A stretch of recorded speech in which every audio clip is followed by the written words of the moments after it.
नहीं, दर दर की ठोकरें। हाँ, उनको तो दफना देना चाहिए। पढ़ेंगे नहीं, 8वीं पास पढ़ने टाइम में पास जाने तुम्हारे को कथा सुना जाएगा। जैसे चोटी रखेगा, जैसे एंटीना इसी के लगाए तो भगवान से इसी की बात होती है। क्या बात करते हो आप? कैसे मान लूंगा अनपढ़ की अरे बात? माने 44, आप माने 44% तो अज्ञानियों की बात मैं नहीं मानूंगा। आप माने 44% पर लेकर आरक्षण पे नौकरी लेते हो, 600 नंबर पाकर उनको नौकरी नहीं मिलता। 44% आज हमारे समाज के बच्चे इनसे ज्यादा नंबर ला रहे हैं। आपको 8 लाख तक गरीब मान लिया जाएगा, टैक्स नहीं देना है। लोन की कंसेप्ट में भी आप आ जाओगे, आप दूसरे आरक्षण में भी आ जाओगे, लेकिन इसके लिए 1 लाख होगी। कैसी विद्वानता की बात कर रहे हो भाई?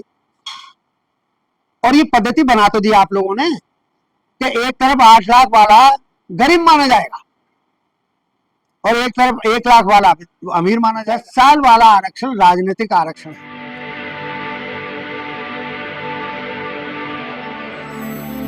मैं मेवालाल और आप देख रहे हैं बहुजन समय।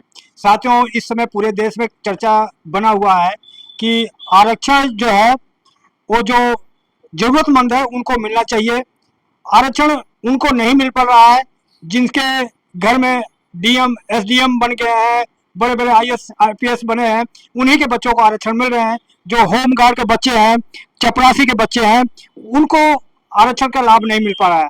तो इसलिए क्रीमी लेयर होना बहुत जरूरी है। इसको समझने के लिए हमारे साथ एडवोकेट सुरेश चंद्रा जी हैं। इनसे समझूंगा कि आखिर जो आरक्षण है क्या वाकई में जो जिसको जरूरत है उसको मिल पा रहा है या नहीं मिल पा रहा है। एससी एसटी में भी क्रिमिनल होना चाहिए कि नहीं होना चाहिए। एडवोकेट अश्विनी उपाध्याय ने एक याचिका कोर्ट में डाला है। आखिर सरकार क्यों इससे इनकार कर रहा है? सर, आपसे जानना चाह रहा हूँ कि एक एडवोकेट अश्विनी उपाध्याय ने इस कोर्ट में याचिका दायर किया है कि जो ये आरक्षण है ना, इसमें क्रीमी लेयर होना चाहिए कि जैसे आप डीएम बन गए, आप आईएएस अफसर बन गए, तो आपको तो मिल गया, लेकिन आपको बच्चों को नहीं मिलना चाहिए। क्या कहेंगे इस पर? नहीं, वो भी मनुवाद के बिल्कुल अच्छे पथ प्रदर्शक हैं, जिन वकील साहब का भी आपने जिक्र किया या उपाध्याय अश्विनी उपाध्याय साहब का जिक्र किया, वे शायद ये नहीं जाने कि आज उन्होंने उपाध्याय शब्द क्यों लगा रखा है, ताकि उपाध्याय टाइटल को समझ करके ये जान जाए आदमी कि ये ब्राह्मण जी है, ये पंडित जी है। मतलब जी शब्द फ्री में मिल जाए। तो ये आरक्षण सम्मान का एक तरह का प्रतीक है कि जो आरक्षण की तरफ बढ़ेगा। फ्री में तो आरक्षण का लाभ नहीं मिल पाता बगैर मेहनत के। उससे पहले तो शिक्षा है ना। कोई व्यक्ति पढ़ेगा, उस टेस्ट तक पहुंचेगा, चाहे वो पीएससी हो चाहे यूपीएससी हो। पीएससी स्टेट पर लागू होता है, यूपीएससी सेंटर पर लागू होता है। तो उसके लिए एग्जाम की तैयारी करेगा, उसको कंपीट करेगा, एग्जाम को बीट करेगा, एग्जाम को, तब जाकर के उसको जो संवैधानिक आरक्षण है उसका लाभ मिल पाएगा। आरक्षण का लाभ मिल पाएगा, उसकी मेहनत करने में कहीं कोई कोताही नहीं होगी। तो फिर जाति तो समाप्त नहीं हुई, क्योंकि मूल जो आधार था वो मान सम्मान, स्वाभिमान, बराबरी का हक, प्रतिनिधित्व रखा जाए, समानता का भाव हो, समानता मिले हर क्षेत्र में, उसकी प्रक्रिया, उसको पूरा करने की प्रक्रिया ही तो आरक्षण है साहब। लेकिन सर अब जाति के आधार पर बेइज्जत किए जाते हैं। पढ़ने का अधिकार संवैधानिक तो है, लेकिन हालात और परिस्थितियां नहीं पढ़ने देती हैं। लेकिन सर उनका आरोप है सर कि होम गार्ड के बच्चे को, चपरासी के बच्चे को लाभ नहीं मिलता, होम मिनिस्टर को, राष्ट्रपति को और आरक्षण, उनके बच्चों को आरक्षण मिलता है। नहीं उपाध्याय जी, आपके भी तो 77.5% आरक्षण मिल रहा है भाई। 22.5 और बैकवर्ड वाला 27, दोनों को मिला दें 49.5, बाकी रह गया 50.5। राउंड फिगर में कर दें तो 49 और 51। ये जो अभी किया गया आपके लिए विशेषकर 10.5%, उसका मतलब क्या है? आरक्षण है क्या? एक प्रोसीजर है, पद्धति है कि इस आधार पर सबका प्रतिनिधित्व समाज में बराबरी पे आए। तो आप मानते हैं सर कि चपरासी के बच्चों को नहीं मिले, होम मिनिस्टर के बच्चों को मिले? ना ना ना ना, मैंने कब कहा? चपरासी का बच्चा पढ़े, आप चपरासी फिर भी एक पद हो गया। आज आरक्षण के बलबूते पर जो मेरा मोची भाई है, जो मेरा सब्जी बेचने वाला है, जो मेरा रिक्शा पुलर है, आज उनके बच्चे भी IAS IPS बनने शुरू हो गए हैं। जो संविधान की मूल भावना की पहचान है कि भाई आरक्षण है तो वो बन गए, नहीं तो मोची मोची का काम करता रहे। वो तो कह रहे हैं सर कि आरक्षण SC ST OBC उन्हीं बच्चों को मिलना चाहिए जिनका आमदनी 1 लाख से कम हो, आरक्षण उन्हीं को मिलना चाहिए। अब मैं क्या शब्द इस्तेमाल करूं? ये लोगों की बेवकूफ भरी बात नहीं है कि आपको 8 लाख तक गरीब मान लिया जाएगा, टैक्स नहीं देना है। लोन की कंसेप्ट में भी आप आ जाओगे, आप दूसरे आरक्षण में भी आ जाओगे, लेकिन इसके लिए 1 लाख होगी। कैसी विद्वानता की बात कर रहे हो भाई? और ये पद्धति बना तो दी आप लोगों ने कि एक तरफ 8 लाख वाला गरीब माना जाएगा और एक तरफ 1 लाख वाला अमीर माना जाएगा। अमीर और गरीब की खाई को खत्म करने का ही प्रोसीजर आरक्षण था। जातीयता को समाप्त करके बराबरी में खड़े करने के लिए प्रावधान था और है। तो क्या पूरा समाज, उपाध्याय साहब, आपके समाज के बराबर क्या बॉटम वाला आदमी खड़ा हो गया है और आप उससे कंधे से कंधा मिलाकर के बराबर लेकर के चलते हो? सर इनका कहना है सर आरक्षण तो 10 साल के लिए था, आज 75 साल हो गया, कब तक आरक्षण मिलता रहेगा? ये अगर इन्होंने कहा है, जो अभी आपका डायलॉग है, अगर किन्हीं उपाध्याय साहब ने कहा है तो वो अनपढ़ उपाध्याय साहब हैं। मेरी शर्त है कि अगर उन्हीं का डायलॉग बोल रहे हो जी कह रहे हूँ कि तो आरक्षण 10 साल के लिए मैं पहले कह देता हूं कि नहीं था, लेकिन अगर उसका वर्गीकरण करूं तो आरक्षण 2 प्रकार का था। एक सामाजिक समानता लाने के लिए, जातीयता को समाप्त करने के लिए सामाजिक आरक्षण था, उसमें अमीरी गरीबी की बात नहीं की गई है। और एक 10 साल के लिए था। 10 साल वाला आरक्षण राजनीतिक आरक्षण है और वो हर 10 साल बाद ये जितनी भी मनुवादी पार्टियां हैं ये अपने मकसद के लिए उसको बढ़ाती रहती। और यहाँ पर जो आरक्षित वर्ग के लोग हैं वो भी चौकन्ने हो जाए मेरी बात से। जितने नेता बने फिर रहे हैं देश में, schedule caste and schedule tribe के लोग, वे भी कान खोल करके सुन लें। आपका मुंह पर ताला लग जाता है ना लोकसभा में, आप 22.5% जाते हो ना जीत करके, और आपके खिलाफ आपकी ही पार्टी काम करती है ना, आपके समाज के खिलाफ काम करती है ना, तो कान खोल करके सुन लो। जिस दिन आरक्षण शब्द समाप्त हो गया और तुम्हारे वाले समाप्त हो गए, राजनीतिक जो चुनाव लड़ करके आने वाला था, जिसे ये पार्टियां बढ़ाती हैं हर 10 साल बाद, तुम्हारे पैर भी जीत करके नहीं आ सकते। तुम्हारे चेहरे भी इतने बढ़िया नहीं बन गए हैं। वहां लोकसभा पहुंच जाते हो तो राजनीतिक आरक्षण में पहुंच जाते हो। तो ये 10 साल का आरक्षण केवल मात्र राजनीतिक मकसद से था। बाद बाकी आरक्षण एवरग्रीन है। उपाध्याय जी, जब तक तुम अपने बड़े बूढ़ों के किए हुए काम को समाप्त नहीं करते हो, जाति पाति के जहर को समाप्त नहीं करते हो, ऊंच नीच के भाव को समाप्त नहीं करते हो, जब तक ये संविधान रहेगा तब तक ये आरक्षण बरकरार रहेगा। सर क्या रामविलास पासवान, मायावती जी, खड़गे, रामनाथ कोविंद को रिजर्वेशन मिलना चाहिए? नहीं, रामविलास पासवान, पासवान शब्द हटवा दो ना। रामविलास को ये रिश्तेदार बना ले, बना भी है।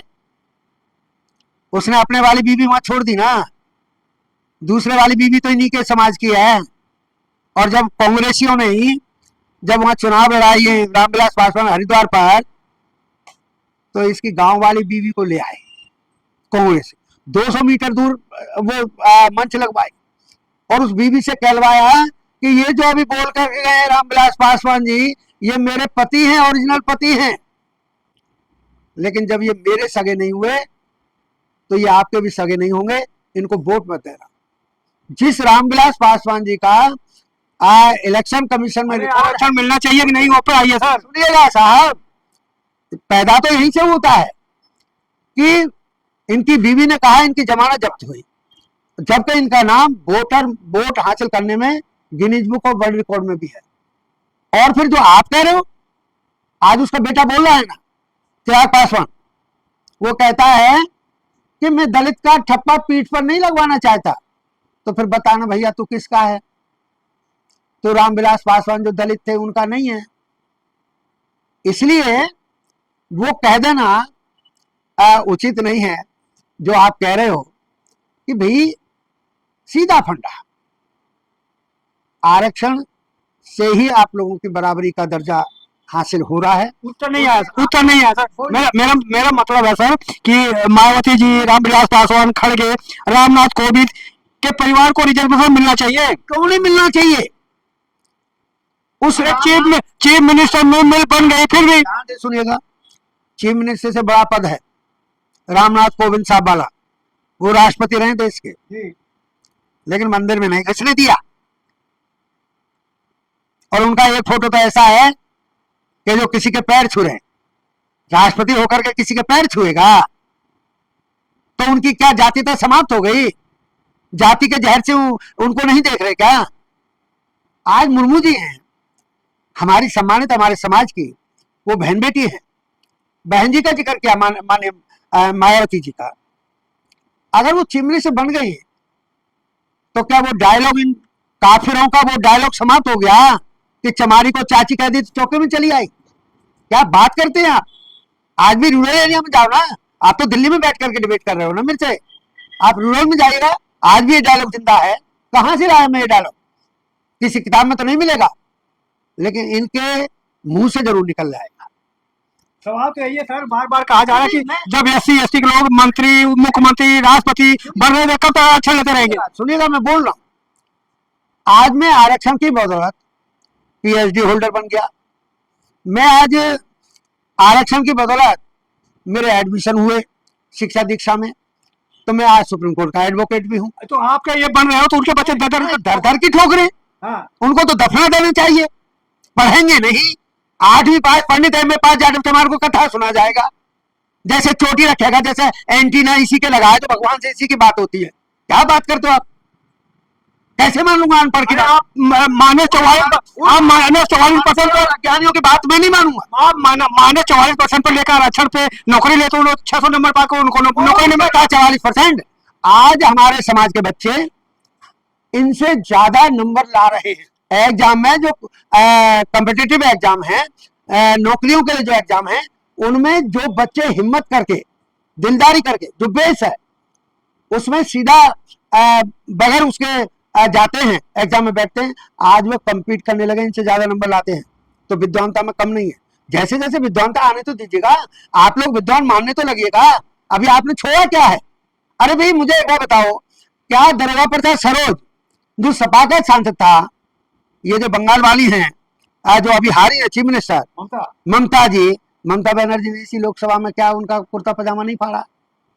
व्यक्तिगत लड़ाई थी। उसे मालूम है कि इसका है कौन, जाति का आधार पर पछाड़ा हुआ आदमी है।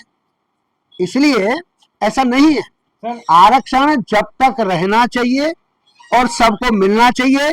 जो जातियां उसमें आती हैं लिस्ट में, शेड्यूल जो बना है, चाहे वो शेड्यूल कास्ट है, चाहे वो शेड्यूल ट्राइब है, चाहे अगस्त 1990 के बाद में बैकवर्ड का है, उनका रिजर्वेशन बाकायदा मिलना चाहिए। और इन समुदायों को, इन समाजों को उसका आरक्षण का भरपूर मात्रा में मेहनत करके लाभ लेना चाहिए। सर कहा जा रहा है सर, आप अपनी योग्यता पे लीजिए, नौकरी लीजिए ना, क्यों आरक्षण के बल पे ले रहे हो? कब तक? 75 साल हो गया, आरक्षण के बल पे आप बढ़ोगे आगे? मुझे दोगे आप 2 मिनट का टाइम? बोलिए। मैं बैठा हूं, आज का मेरा नाम doctor Suresh Chandra, advocate supreme court है। लेकिन जब मैं जिस गांव में मुझे जन्म मिला, मैंने 12 पास किया, ये जुलाई 1973 की बात कर रहा हूं। मैंने IIT का, जिस आज नीट का लफड़ा होता है, JEE का कॉलेज चल रहा है, मैंने उस दौरान JEE पास किया मई 1973। और जुलाई 1973 में जिस दौरान इस देश में केवल 5 आईआईटी होती थी, तो जो हौज खास दिल्ली में आईआईटी है उसमें मेरा एडमिशन हुआ। मेरे पिताजी अनपढ़ रहे हैं, राजमिस्त्री रहे हैं, और जब वो अज्ञान थे, अशिक्षित थे, शिक्षित होते तो ज्ञानवान होते, उनको इसी पर्टिकुलर, मैं पूरे ब्राह्मण समाज को ये अल्फाज नहीं बोल रहा हूं, लेकिन सभी जातियों में, सभी समाज में काफिर, कमीने, नीच कमीने भी लोग हैं। तो मेरे गांव में एक राम सिंह डॉक्टर होता था, झोला छाप डॉक्टर। उसने मेरे पिताजी से कहा, अरे मिस्त्री साहब, ये छोरा कहाँ भेज रहे हो, बिगड़ जाएगा। ये बुलंदशहर की भाषा है, मैं बुलंदशहर में पैदा हुआ। तो मेरे पिताजी बहक गए। वही डॉक्टर राम सिंह जाकर के मेरे गांव में एक सत्तार खान एएमयू से एमबीबीएस थे, डॉक्टर थे, उनसे जाकर के कहता है वो, देखो देखो चमट्टे का कहाँ जा रहा है डॉक्टर साहब। तो ये जो मूर्खता भरी जो भावना जहर भरा पड़ा है, वो आरक्षण से कुछ समाप्त हुआ है। आरक्षण के आधार पर मेरा एडमिशन हुआ था, लेकिन उसको निष्क्रिय कर दिया, मेरे माँ बाप ने भगा दिया और मेरी जिंदगी तबाह हो गई। मैंने प्राइमरी की मार्क्स से फर्स्ट क्लास पास किया बीटी से 1974 में। उसके बाद मैंने बीए किया, एमए किया, एलएलबी किया, डिप्लोमा पर्सन मैनेजमेंट किया, सीआईबी बैंकिंग में किया, और आज पीएचडी सोशल वर्क में मिली है मुझे। तो इतना मुझे संघर्ष क्यों करना पड़ा? अगर 1973 में मेरा आईआईटी वाला वो काम हो जाता तो 4 साल में आईआईटी नहीं हो जाता। सर मैं आपसे जानना चाह रहा हूं, इसलिए ये जो जहर भरा माहौल है उसको समाप्त करने का ये आरक्षण एक पद्धति है। इसे बार बार क्यों कुरेदते हैं? इस देश में सबसे बड़ा कमीनापन यही हो रहा है। जब भी जाओ, जब भी देखो, जब भी सोचो, जब भी जानो, सुप्रीम कोर्ट ऑर्डर कर रहा है कि एक और रिट आ गई, हाई कोर्ट कर रहे। अरे यार कमाल है, तुम्हें एससी एसटी के रिजर्वेशन के अलावा और कोई मुद्दे नहीं है? और भी तो मुद्दे पड़े हैं तुम्हारे पास, इतने केसेस पेंडिंग पड़े हैं, उन पर दिमाग नहीं लगाओगे कि बस? लेकिन जो आपने कहा उसका केवल मेरा एक कहना है कि ये जो मनवादी लोग हैं वो बार बार आरक्षण पर इस तरह के बोल करके, अल्फाज बोल करके, डायलॉग बोल करके आरक्षित वर्ग जो है उसकी क्रिया प्रतिक्रिया को नापते रहते सर हैं। मैं कह रहा हूँ, मनवादी लोग को क्यों ईडब्ल्यूएस आरक्षण, महिला का आरक्षण को नहीं दिखाई दे, लेकिन एससी एसटी ओबीसी के आरक्षण को ही टारगेट क्यों करते हैं? इसका मतलब मैं ये कह दूं कि आप तो मेरे ही समर्थक हो गए। अभी बाबा साहेब ने जब ऐसा महसूस किया कि यार इस देश में महिलाओं को भी, बहन बेटियों को भी बराबरी का अधिकार नहीं है, हिंदू कोड बिल लाए, इन्होंने नहीं माना, बाद में आज मान रहे हैं, तो महिलाओं को आरक्षण और जो बैकवर्ड वाला वो भी हो गया, और जो दूसरा आपने जिक्र किया वो भी आज हो गया। तो ये बाबा साहेब ने जिन जिन के साथ असमानता का भाव था, इन लोगों की आदत थी, इन लोगों का व्यवहार था, स्वभाव था, उसको समाप्त करने के लिए ये आरक्षण का प्रोविजन किया, और उनको मिलना चाहिए, और आज मिल भी रहा है। आप देखिए ना, अभी दिल्ली बार काउंसिल का चुनाव हुआ है तो उसमें नॉमिनेटेड है, इलेक्शन हुआ है, इलेक्शन में भी रिजर्व सीट हुई है महिलाओं के लिए। मेरा द्वारका कोर्ट है, वहां पर भी मेरी महिला वर्ग की जो साथी हैं हमारे, वो जीत करके आए हैं, आज हैं, प्रतिनिधि दे रहे हैं। सर वकील साहब, मैं आपसे लास्ट सवाल पूछ रहा हूँ, हमारे दर्शकों को समझाएं कि आरक्षण जो है 49.5% आरक्षण दिया गया है, तो जो बाकी 49.5% बचा हुआ है वो आरक्षण किसके लिए है? 50.5 बचा है। हाँ वही 49.5 49.5 तो शेड्यूल कास्ट एंड बैकवर्ड का हो गया जी, बाकी जो बचा है कौन ले रहा है? 27.5 प्लस हाँ। 22.5 प्लस 27, 49.5% तो हो गया ये जो SC ST एंड OBC के लिए। और जो रेस्ट रह गया 50.5, आप इनको राउंड फिगर कर दीजिएगा। नहीं, कौन ले रहा है आरक्षण वो बताइए ना। 49% हो गया और उधर 51% हो गया, तो 51% पर तो इन्हीं का कब्जा है, मनवादियों का ही कब्जा है। और सबसे ज्यादा लेकिन उसको क्यों नहीं सामने लाया जाता? इसलिए नहीं लाया जाता कि जानकारी हो जाएगी तो लोग बाग मुंह पर ही जवाब देना शुरू कर देंगे। जैसे अभी आपने जिन शख्सियत का नाम लिया, उपाध्याय जी, अब उनको मुंह तोड़ जवाब वही मिल जाएगा। अगर उसको पता होगा ललुआ को हमारे का, मान्यवर कांशीराम साहब के शब्द जो ललुआ शब्द है, कि अगर ललुआ विद्वान है तो उपाध्याय विद्वान को जवाब दे सकता है। इसलिए उसको अज्ञानता की तरफ ये बार बार धकेलते रहते हैं। और पढ़ने लिखने का भी आज अगर मैं सही मायने में कह दूं तो जो बाबा साहिब की सोच थी वो कंप्लीट नहीं हो पाई है। चिंतित हैं हम लोग कि और अभी हम क्या कर सकते हैं। उत्तर प्रदेश में सरकार बनी है, हमने किया है ना, हमने तो ऐसा आरक्षण दिया है, आप सुनिएगा, आप चौंक जाओगे। उत्तर प्रदेश की 2007 से 12 वाली सरकार में बहुजन समाज पार्टी की सरकार ने हर गांव में 2 स्वीपर लगाए। तो जो बाबा साहब की सोच थी कि क्या पीढ़ी दर पीढ़ी मेरा वाल्मीकि समाज का काम स्वीपिंग का काम करेगा, औरों को भी मौका दो, उनको भी एहसास हो, महसूस हो कि ये काम कितना मतलब कठिन है, कितना सम्मानित है। अरे भाई, जो आदमी, इस देश की विचित्र परंपरा है, जो आदमी 24 घंटे गंद फैलाए वो पूजा का पात्र कहलाए, और जो आदमी 24 घंटे गंद साफ करके पुनः जीने का माहौल पैदा करे वे जो नीच कमीना कहलाए। बड़ी विचित्र व्याख्या है। तो उधर उत्तर प्रदेश सरकार ने 2007 से 12 में बसपा की सरकार ने ये किया कि हर गांव में 2 स्वीपर लगाए और रिजर्वेशन पद्धति संविधान के अनुसार लागू कर दी कि भाई 22.5 तो SC और ST के लोगों को हो गया। 77% में बैकवर्ड आए, अल्पसंख्यक आए, सवर्ण आए, हमें कोई लेना देना नहीं है। लेकिन चूंकि हम एडमिन थे, हमने प्रक्रिया के लिए इशारा किया कि जो आपको अप्लाई करे उसको नहर किनारे ले जाओ और उसको एक टोकरी दे दो, एक फावड़ा दे दो, एक खुरपी दे दो और एक झाड़ू दे दो, और उससे बोलो कि फावड़े से इस घास को, खुरपी से इस घास को छील, फावड़े से इकट्ठा कर, तो झाड़ू से इकट्ठा कर, इसको टोकरे में भर, उठा, सिर पे रख करके जो नहर की नाले की जो खाई है उसमें डाला। तो जो मुंह सकोड़े 1% भी, उसको तो बाहर कर देना, और जो उसको कर ले उसको भर्ती कर लेना। अब भर्ती तो हो गए क्योंकि ये लोग तो पैदाइश ही चालाक है, हम लोग तो आपस में बनते चालाक है, ये तो मनवादी लोग पैदाइश ही चालाक हैं। तो इन्होंने क्या काम किया कि यार ये तो 1 घंटे का ही तो काम है, इन्होंने वो काम उस दौरान कर लिया।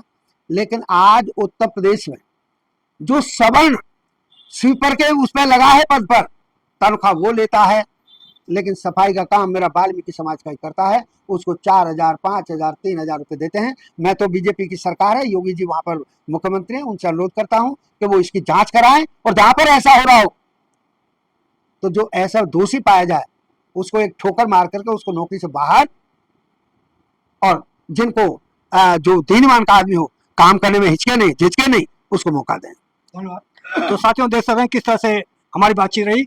हमारी बातचीत को आपको कैसे लगा प्रतिक्रिया में भी बताएं, और आप कहाँ देख रहे हैं प्रतिक्रिया में लिखें, और हमें आर्थिक मदद भी दे सकते हैं ताकि आपका ऐसे आवाज़ उठता रहे। धन्यवाद। मेवालाल, बहुजन समय, दिल्ली।